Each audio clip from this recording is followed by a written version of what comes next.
अस्सलाम वालेकुम वीवर्स, आज की इस वीडियो में मैं आपको बताऊंगा रोहू मछली की चराई।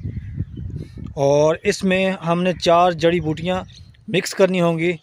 और मैं आपको इस वीडियो में ये भी बताऊंगा कि कितनी मिकदार में हमने खल लेनी है, सरसों की खल, और उसमें कितनी मिकदार में हमने वो जो हम 4 बूटियों की हम चराई मिक्स कर बनाएंगे, वो हमने उसमें कितनी मिकदार उसमें मिक्स करनी होगी खल में। और इसका मुकम्मल जो तरीक़ाकार है वो मैं आपको डिटेल के साथ शेयर करूंगा। तो आपने इस वीडियो को एंड तक वॉच लाजमी करना है। और अगर आप मेरे इस चैनल पर नए हैं तो प्लीज़ आपने मेरे इस चैनल को सब्सक्राइब करना है और घंटी को लाजमी प्रेस करना है, ताकि इस तरह के टॉपिक वाली वीडियो आप तक बआसानी पहुँच सके। तो अब चलते हैं अपने टॉपिक की तरफ। तो व्यूअर्स, इसमें हमने 4 जड़ी बूटियाँ यूज़ करनी हैं जो रोहू मछली को पकड़ने के लिए कमाल की अट्रैक्शन रखती हैं। और वो जड़ी बूटियाँ आपको किसी पंसारी दुकान से मिल जाएंगी बआसानी। आपके अपने शहर में किसी न किसी जगह पर ये इस तरह की पंसार वाली दुकान होती है, तो आपको बआसानी वहाँ से मिल जाएंगी। बताता हूँ आपको जड़ी बूटियाँ कौन सी हैं। तो व्यूअर्स, पहली जो जड़ी बूटी है वो है जी क्या कहते हैं, कपूर कचरी। कपूर कचरी आपने 200 ग्राम लेनी है। और उसके बाद आपने लेना है नागर मूथा। नागर मूथा आपने लेना है गांठों वाला, वो अच्छा होता है और उसकी जो खुशबू है वो भी कमाल होती है। उसके बाद नागर मूथा जो है वो आपने 100 ग्राम लेना है। और इसके बाद आपने तीसरे नंबर पे लेनी है मेथी दाना, वो भी आपने 100 ग्राम लेना है।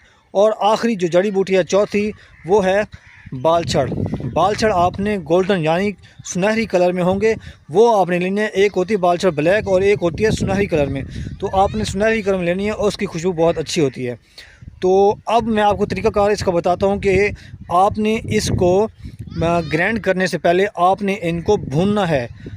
थोड़ा सा इसको ना वो मतलब तपश देनी है आगी इसके ऊपर, चूल्हे के ऊपर। जब आपको महसूस हो कि इसकी खुशबू आने लग गई है भूनने की, उसके बाद आप उसको वहाँ से उतारें और आप फिर इसके बाद इसको ग्राइंड करें। ग्राइंड करने के बाद आप इसको किसी अपने पास किसी बर्तन में रख लें। तो उसके बाद आपने लेनी है सरसों की खल। सरसों की खल आपने लेनी है 1 किलो।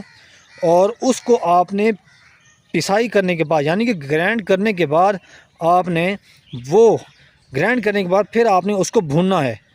जब उसको भून लेंगे, इतना तेज़ भी नहीं भुनना और इतना कम नहीं भुनना, लेकिन ये है जब आप भूनेंगे तो उसकी आपको खुशबू थोड़ी सी आएगी। जब आप उसको भून लेंगे, उसके बाद आपने जो 4 जड़ी बूटियों वाली आपने बनाई होगी चराई, तो उसमें से आपने 50 ग्राम लेनी है और इसमें मिक्स करनी है 1 किलो खल में। एक बार दोबारा सुन लें, 1 किलो खल में आपने 50 ग्राम ये चराई जो आपने पाउडर बनाया है, जो मिक्सचर बनाया है, वो आपने उसमें मिक्स करना है। जब आप शिकार पे जाएंगे तो आपके पास ये फार्मूला बना हुआ होगा, तो आप इसको मिक्स करेंगे डिफरेंट आइटम में और आप इस तरह आप एक अच्छा शिकार खेल सकते हैं। क्योंकि बाद शिकारी जो हैं उनको इन चीज़ों का पता होता है, लेकिन उनको मिकदार का पता नहीं होता कि कितनी मिकदार में हमने कितनी चीज़ मिक्स करनी है। तो ये जो फार्मूला मैंने आपको बताया, इसकी लिमिट आपने याद रखनी है कि 50 ग्राम चराई और 1 किलोग्राम इसका सरसों की खल पिसी हुई, इसमें आप जब मिक्स करेंगे तो आप खेलेंगे, इंशाल्लाह आपको बहुत जल्दी आपको इसका रिज़ल्ट मिलेगा और रिज़ल्ट भी कमाल का होगा और अच्छा शिकार होगा। ये जो चराई है, ये जो फार्मूला है, ये स्पेशल रोहू के लिए है। वैसे दूसरी मछलियाँ भी आप इससे पकड़ लेंगे, लेकिन ये रोहू के लिए ज़्यादा अट्रैक्शन है। उम्मीद है कि आज की जो मैंने आपको ये जड़ी बूटियों वाली ये जो चराई फार्मूला बताया है, उम्मीद है आपको अच्छा लगा होगा। तो प्लीज़ आप मेरे इस चैनल को सब्सक्राइब करें। मिलते हैं एक नेक्स्ट व्लॉग के साथ, एक नेक्स्ट टॉपिक के साथ। अस्सलामु अलैकुम वरहमतुल्लाहि वबरकातुहू।